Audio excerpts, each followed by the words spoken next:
भारत की संविधान का अनुच्छेद 343 देश की आधिकारिक भाषा और उससे संबंधित प्रावधानों को परिभाषित करता है।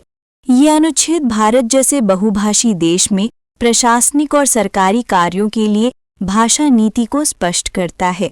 इसे विस्तार से समझने के लिए इसके प्रावधानों, ऐतिहासिक पृष्ठभूमि और इसके प्रभावों को समझना बेहद आवश्यक है।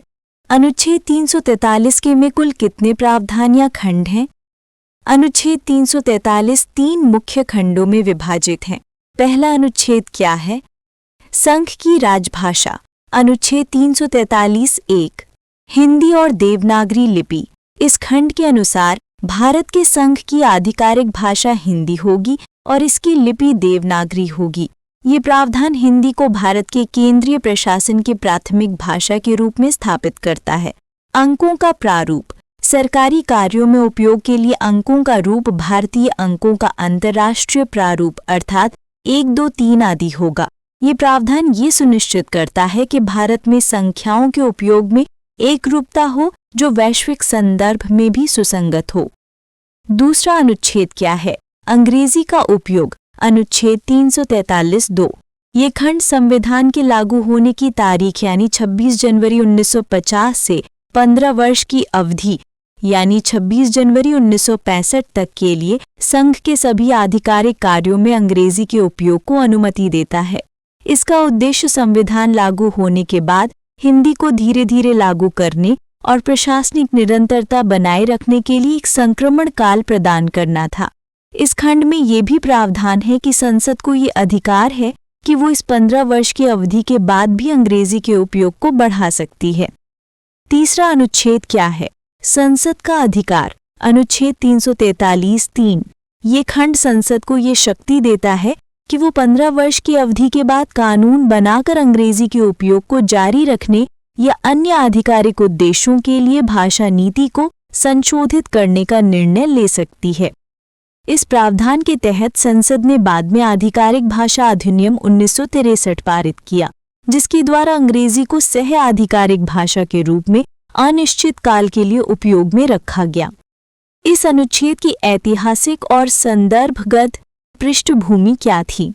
भारत एक बहुभाषी और बहुसांस्कृतिक देश है, जहां सैकड़ों भाषाएं और बोलियां बोली जाती हैं। संविधान निर्माताओं के समक्ष सबसे बड़ी चुनौती थी कि ऐसी भाषा नीति बनाई जाए जो देश की एकता को बनाए रखे, क्षेत्रीय भाषाओं का सम्मान करे और प्रशासनिक कार्यों को सुचारू रूप से चलाने में सक्षम हो। अनुच्छेद 343 का निर्माण इसी उद्देश्य से किया गया। हिंदी का चयन क्यों किया गया? हिंदी को राजभाषा के रूप में इसलिए चुना गया क्योंकि ये उत्तर भारत में व्यापक रूप से बोली जाती थी और इसे देश की एकता का प्रतीक माना गया। देवनागरी लिपि का चयन इसकी व्यापक स्वीकार्यता और ऐतिहासिक महत्व के कारण किया गया। अंग्रेजी की क्या भूमिका थी? ब्रिटिश शासन के दौरान अंग्रेजी भारत में प्रशासनिक और कानूनी कार्यों की भाषा थी। स्वतंत्रता के बाद इसे तुरंत हटाना व्यावहारिक नहीं था, क्योंकि प्रशासनिक ढांचे में अंग्रेजी का गहरा प्रभाव था। गैर हिंदी भाषी क्षेत्रों विशेषकर दक्षिण भारत में हिंदी को लागू करने में क्या कठिनाइयां थीं? अंग्रेजी वैश्विक संचार और तकनीकी क्षेत्र में महत्वपूर्ण थी। इसलिए अनुच्छेद 343(2) में अंग्रेजी के लिए 15 वर्ष का संक्रमण काल रखा गया ताकि हिंदी को धीरे धीरे लागू किया जा सके। इस पूरे विवाद का क्या समाधान निकाला गया? 1960 के दशक में जब 1965 की समय सीमा नजदीक आई, गैर हिंदी भाषी राज्यों विशेषकर तमिलनाडु में हिंदी को अनिवार्य करने के विरोध में व्यापक विरोध शुरू हुआ। इसे हिंदी विरोधी आंदोलन के रूप में जाना जाता है। इन विरोधों को ध्यान में रखते हुए संसद ने आधिकारिक भाषा अधिनियम 1963 पारित किया, जिसमें अंग्रेजी को सह आधिकारिक भाषा के रूप में अनिश्चित काल तक उपयोग करने की अनुमति दी गई। 1967 में इस अधिनियम में संशोधन कर इसे और मजबूत किया गया। आधिकारिक भाषा अधिनियम 1963 क्या है? इस अधिनियम ने अनुच्छेद 343 के प्रावधानों को लागू करने में महत्वपूर्ण भूमिका निभाई। इसके मुख्य बिंदु क्या हैं? 1. अंग्रेजी का उपयोग केंद्र सरकार के आधिकारिक कार्यों में, संसद में और केंद्रीय कानूनों में अनिश्चित काल तक जारी रहेगा। 2. राज्यों और केंद्र के बीच संचार में हिंदी या अंग्रेजी का उपयोग हो सकता है। 3. गैर हिंदी भाषी राज्यों के साथ संचार में अंग्रेजी का उपयोग अनिवार्य है जब तक कि संबंधित राज्य हिंदी का उपयोग स्वीकार न कर ले। अनुच्छेद 343 का प्रभाव और महत्व क्या है? भाषाई एकता और विविधता। अनुच्छेद 343 ने हिंदी को राजभाषा के रूप में स्थापित कर देश की सांस्कृतिक और भाषाई एकता को बढ़ावा देने का प्रयास किया। साथ ही अंग्रेजी के उपयोग को बनाए रखकर कि ये सुनिश्चित किया गया कि गैर हिंदी भाषी क्षेत्रों की भावनाओं का सम्मान हो। ये प्रावधान भारत की बहुभाषी प्रकृति को स्वीकार करता है और क्षेत्रीय भाषाओं के साथ हिंदी और अंग्रेजी के बीच संतुलन बनाता है। प्रशासनिक सुगमता। अंग्रेजी के उपयोग ने केंद्र सरकार विशेषकर कानूनी, तकनीकी और अंतर्राष्ट्रीय मामलों में निरंतरता बनाए रखी। हिंदी को धीरे धीरे लागू करने की प्रक्रिया ने प्रशासनिक कर्मचारियों को हिंदी में प्रशिक्षण और अनुकूलन का समय दिया। विवादों का समाधान। अनुच्छेद 343 और इसके बाद के कानूनों ने हिंदी बनाम क्षेत्रीय भाषाओं के बीच तनाव को कम करने में मदद की। अंग्रेजी को सह आधिकारिक भाषा के रूप में बनाए रखने से गैर हिंदी भाषी राज्यों की चिंताएं कम हुई। वर्तमान स्थिति क्या है? आज भी केंद्र सरकार के कार्यों में हिंदी और अंग्रेजी दोनों का उपयोग होता है। संसद, न्यायालयों और केंद्रीय दस्तावेजों में दोनों भाषाओं का समान महत्व है। भारत सरकार ने हिंदी को बढ़ावा देने के लिए कई कदम उठाए हैं, जैसे हिंदी में प्रशिक्षण, सरकारी वेबसाइटों और दस्तावेजों में हिंदी का उपयोग और हिंदी दिवस यानी 14 सितंबर का आयोजन। साथ ही क्षेत्रीय भाषाओं को संविधान की 8वीं अनुसूची में शामिल कर उनकी स्थिति को भी मान्यता दी गई है। संबंधित अनुच्छेद। अनुच्छेद 343 को पूर्ण रूप से समझने के लिए संविधान के निम्नलिखित अनुच्छेदों को भी देखना चाहिए। अनुच्छेद 344 राजभाषा के उपयोग के लिए आयोग और संसदीय समिति के गठन से संबंधित। अनुच्छेद 345 से 347 राज्यों की आधिकारिक भाषा और विशेष भाषाई प्रावधानों से संबंधित। अनुच्छेद 348 से 349 उच्च न्यायालयों और सर्वोच्च न्यायालय में भाषा के उपयोग से संबंधित। अनुच्छेद 350 भाषाई अल्पसंख्यकों के लिए प्रावधान और शिकायतों के लिए भाषा। निष्कर्ष। अनुच्छेद 343 भारत की भाषा नीति का आधार है, जो हिंदी को राजभाषा के रूप में स्थापित करता है, लेकिन अंग्रेजी को सह आधिकारिक भाषा के रूप में बनाए रखकर देश की भाषाई और प्रशासनिक आवश्यकताओं को संतुलित करता है।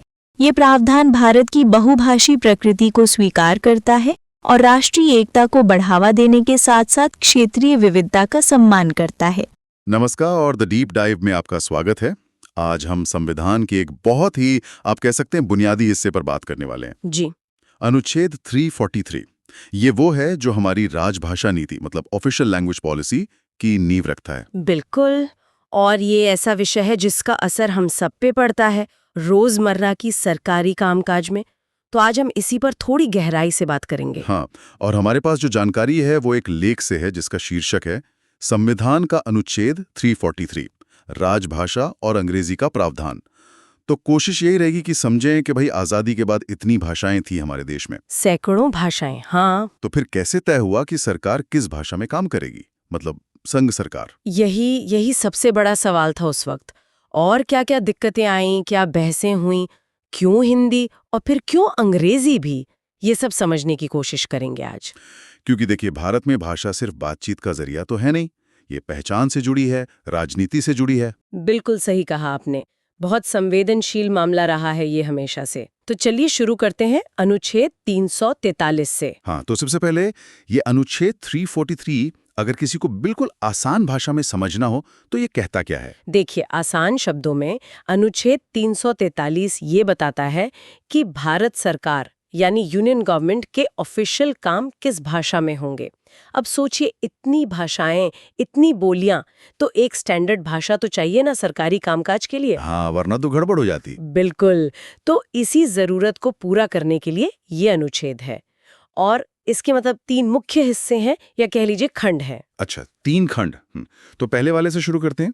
अनुच्छेद 343(1) इसमें क्या है खास? अनुच्छेद 343(1) में 2 बहुत साफ बातें लिखी हैं। पहली कि संघ की राजभाषा हिंदी होगी, ऑफिशियल लैंग्वेज हिंदी, और दूसरी लिपि होगी देवनागरी। देवनागरी लिपि यानी जो हम क ख ग लिखते हैं। जी हाँ, वही। तो ये एक बहुत बड़ा फैसला था उस समय का। इसने हिंदी को केंद्र सरकार की मुख्य भाषा बना दिया। पर एक सवाल मन में आता है, हिंदी ही क्यों? मतलब इतनी सारी भाषाएं थीं, तो सिर्फ हिंदी ही क्यों? इस पर तो जरूर बहस हुई होगी। अरे बहुत बहस हुई थी, संविधान सभा में लंबी चर्चाएं चली। स्रोत बताते हैं कि हिंदी को चुनने का एक बड़ा कारण ये था कि ये देश के काफी बड़े हिस्से में, खासकर उत्तर भारत में, बोली और समझी जाती थी। हाँ, ये तो है। और इसे कहीं ना कहीं देश को जोड़ने वाली एक भाषा के तौर पर भी देखा जा रहा था। साथ ही देवनागरी लिपि की अपनी एक पहचान थी, एक मानकीकृत रूप था, तो उसे अपनाना भी थोड़ा आसान समझा गया। अच्छा। और इसी खंड में 343(1) में अंकों के बारे में भी कुछ है, नंबर्स। जी हाँ, बिल्कुल। ये भी साफ किया गया कि सरकारी कामों में जो अंक इस्तेमाल होंगे वो भारतीय अंकों का अंतर्राष्ट्रीय स्वरूप होगा। मतलब जो हम आज लिखते हैं 1 2 3। अच्छा, यानी रोमन वाले अंक नहीं, बल्कि अंतर्राष्ट्रीय वाले। हाँ, जो अंतर्राष्ट्रीय स्तर पर चलते हैं। इसका मकसद था कि अंकों को लेकर कोई कंफ्यूजन ना हो, देश में भी और बाहर भी, खासकर हिसाब किताब और विज्ञान वगैरह में। ठीक है, समझ है। तो खंड 1 ने हिंदी को राजभाषा, देवनागरी लिपि और अंतर्राष्ट्रीय अंक तय कर दिए। अब आते हैं दूसरे खंड पर, 343(2। यहीं से अंग्रेजी का रोल आता है ना? बिल्कुल सही पकड़ा आपने। अनुच्छेद 343(2) बहुत ही महत्वपूर्ण और मैं कहूंगी व्यावहारिक कदम था। इसने ये कहा कि संविधान लागू होने की तारीख से, यानी 26 जनवरी 1950 से अगले 15 साल तक। 15 साल तक। हाँ, यानी 26 जनवरी 1965 तक अंग्रेजी का इस्तेमाल संघ के सभी सरकारी कामों में जारी रहेगा। जैसे पहले हो रहा था, वैसे ही। 15 साल, ये तो काफी लंबा वक्त दे दिया गया। तो क्या इसका मतलब ये था कि हिंदी को एकदम से लागू करना मुश्किल लग रहा था? हाँ बिल्कुल, आप कह सकते हैं। इसके पीछे देखिए कई कारण थे। एक तो सीधी सी बात है, प्रैक्टिकल जरूरत। अंग्रेजों के टाइम से सारा सरकारी काम, कानून, पढ़ाई लिखाई सब अंग्रेजी में ही होता आ रहा था। हाँ, आदत पड़ गई थी एक तरह से। बिल्कुल। तो उसे एकदम से बदलना तो मुमकिन नहीं था, सारा काम रुक जाता। और दूसरा, जो गैर हिंदी भाषी राज्य थे, खासकर दक्षिण भारत के, उनकी चिंताएं थीं। उन्हें क्या चिंता थी? उन्हें लगता था कि हिंदी उन पर थोप दी जाएगी, उन्हें सीखने का, अपनाने का वक्त चाहिए। तो ये जो 15 साल का वक्त था, ये एक तरह का ट्रांजिशन पीरियड था। अच्छा, एक पुल जैसा। हाँ बिल्कुल, ताकि हिंदी धीरे धीरे अपनी जगह ले सके, लोग सीख सके, सिस्टम बदल सके, और तब तक अंग्रेजी से काम चलता रहे, कोई रुकावट ना आए। मतलब एक संतुलन बनाने की कोशिश। जी, हिंदी भविष्य के लिए, लेकिन अंग्रेजी वर्तमान की जरूरत। एकदम सही। और इसी खंड 343(2) में एक और बहुत दूर की सोच वाली बात कही गई थी। वो ये कि संसद अगर चाहे तो कानून बनाकर इस 15 साल के बाद भी अंग्रेजी का इस्तेमाल जारी रख सकती है। ओह, अच्छा। तो ये नहीं था कि 15 साल बाद अंग्रेजी खत्म ही हो जाएगी? नहीं था।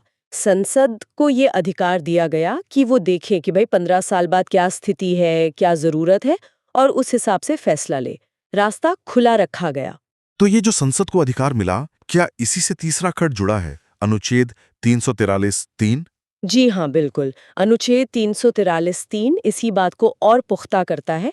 ये संसद को साफ साफ ये पावर देता है कि वो 15 साल की अवधि खत्म होने के बाद, यानी 1965 के बाद, कानून बनाकर तय कर सकती है कि अंग्रेजी का इस्तेमाल जारी रहेगा या नहीं, किन कामों के लिए रहेगा, कब तक रहेगा, या भाषा नीति में कोई और बदलाव करना है तो वो भी कर सकती है। और क्या संसद ने मतलब इस पावर का इस्तेमाल किया? क्योंकि आज भी हम देखते हैं सरकारी दफ्तरों में तो अंग्रेजी खूब चलती है। हाँ बिल्कुल किया। देखिए हुआ ये कि जैसे जैसे 1965 की वो तारीख नजदीक आने लगी, गैर हिंदी भाषी राज्यों में चिंताएं और बढ़ने लगीं, विरोध प्रदर्शन होने लगे। अच्छा। हाँ, इसी माहौल में संसद ने अपनी इसी शक्ति का, जो 343(3) से मिली थी, उसका इस्तेमाल किया और 1963 में एक कानून पास किया, आधिकारिक भाषा अधिनियम 1963, यानी ऑफिशियल लैंग्वेजेस एक्ट। ये बहुत ही अहम कानून है। ओहो, 1963 का अधिनियम।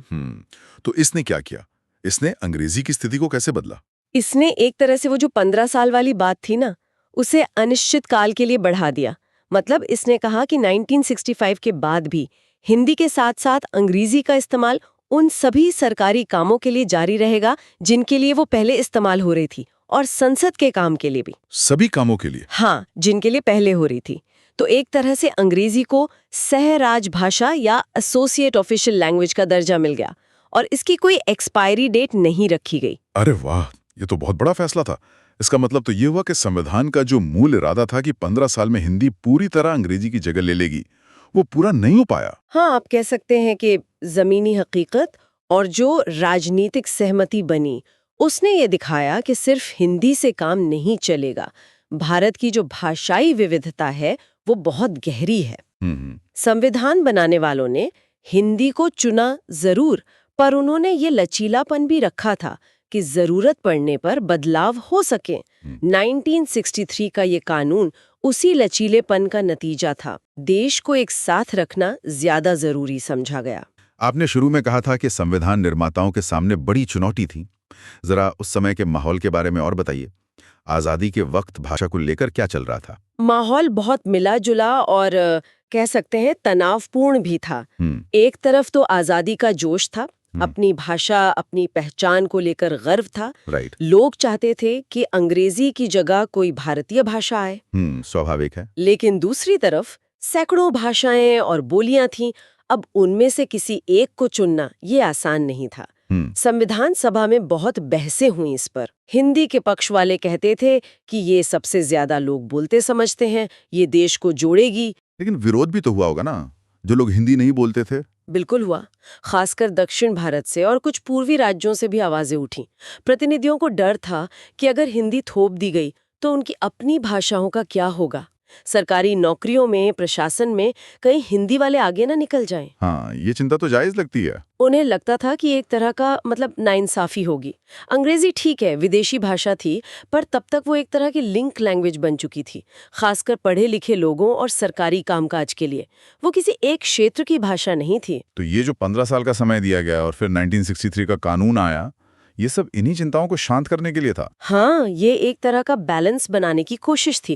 15 साल दिए ताकि हिंदी को फैलाया जा सके, अनुवाद हो, लोग सीखें। लेकिन जब विरोध बहुत तेज हो गया, खासकर 1960 के दशक में तमिलनाडु में जो हिंदी विरोधी आंदोलन हुए। हाँ, मैंने सुना है उन आंदोलनों के बारे में। उनका क्या असर पड़ा? बहुत गहरा असर पड़ा। स्रोत बताते हैं कि जैसे ही 1965 नजदीक आया, तमिलनाडु में, जो उस समय मद्रास राज्य कहलाता था, बड़े पैमाने पर विरोध शुरू हो गया। हड़तालें हुई, प्रदर्शन हुए और दुर्भाग्य से कुछ हिंसा भी हुई। ओहो। छात्र, राजनीतिक दल सब इसमें शामिल थे। उनकी सीधी मांग थी कि अंग्रेजी को अनिश्चित काल तक सह राजभाषा रखा जाए, हिंदी को अनिवार्य ना बनाया जाए। इस आंदोलन का असर इतना ज्यादा था कि तब के प्रधानमंत्री लाल बहादुर शास्त्री जी को संसद में आश्वासन देना पड़ा कि गैर हिंदी राज्यों पर हिंदी थोपी नहीं जाएगी। अच्छा, प्रधानमंत्री को आश्वासन देना पड़ा? हाँ जी, और इसी आश्वासन को कानूनी रूप देने के लिए 1963 का अधिनियम तो था ही, लेकिन उसे और मजबूत करने के लिए, चिंताओं को पूरी तरह दूर करने के लिए 1967 में उसमें एक बहुत महत्वपूर्ण संशोधन किया गया। 1967 में संशोधन? हाँ। उसमें क्या था? और संसद भी उस प्रस्ताव से सहमत न हो जाए। अरे, मतलब जब तक सारे गैर हिंदी राज्य हाँ ना बोलें तब तक अंग्रेजी चलती रहेगी? ये तो एक तरह का वीटो पावर हो गया उनके पास। हाँ, बिल्कुल, आप कह सकते हैं ये एक बहुत बड़ा कदम था जिसने गैर हिंदी भाषी राज्यों को बहुत बड़ी सुरक्षा दी। इसने उस भाषाई टकराव को काफी हद तक शांत कर दिया।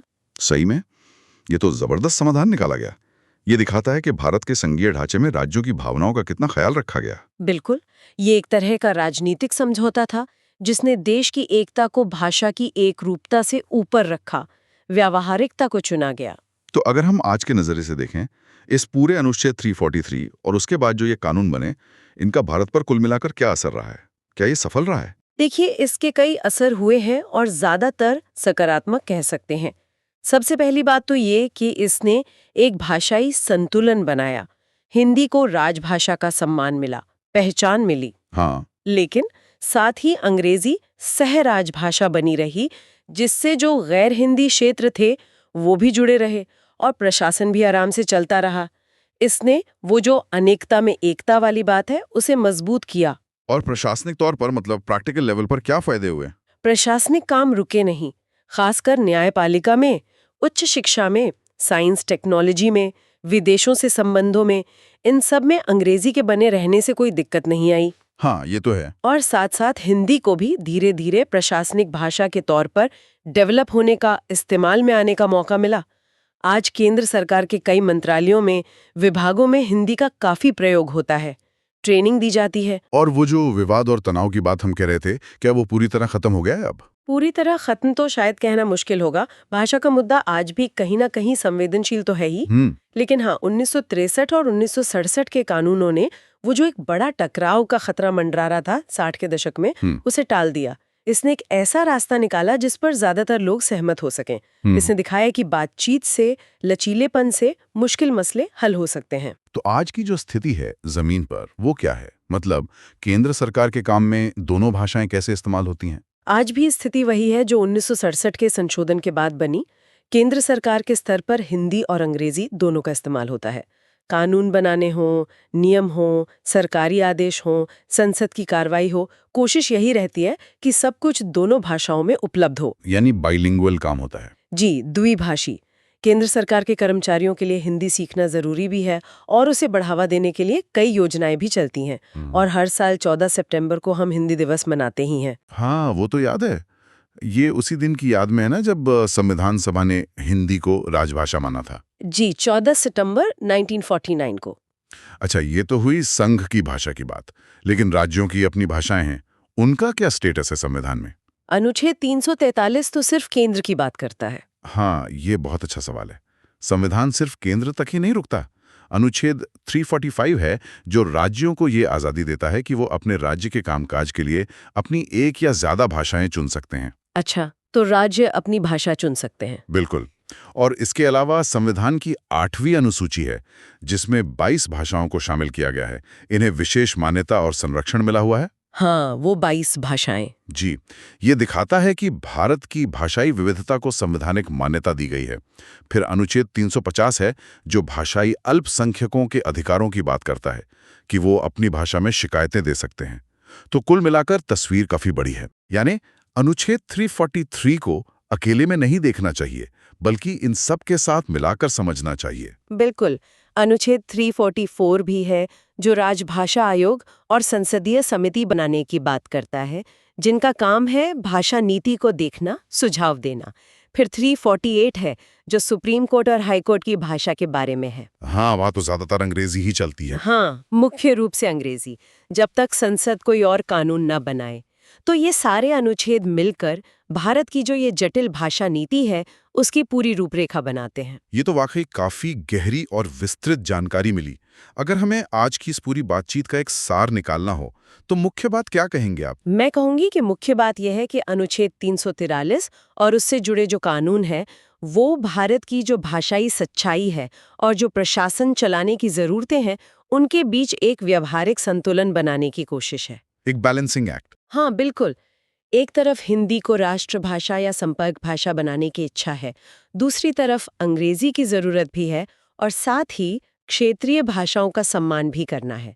तो ये एक ऐसा ढांचा है जो लचीला रहा है, समय के साथ बदला है और जिसने देश को जोड़े रखने में मदद की है। वाकई ये सिर्फ एक कानूनी नियम नहीं लगता, बल्कि भारत की विविधता को संभालने का और एकता बनाए रखने का एक लगातार चलने वाला प्रयास दिखता है। बिल्कुल सही।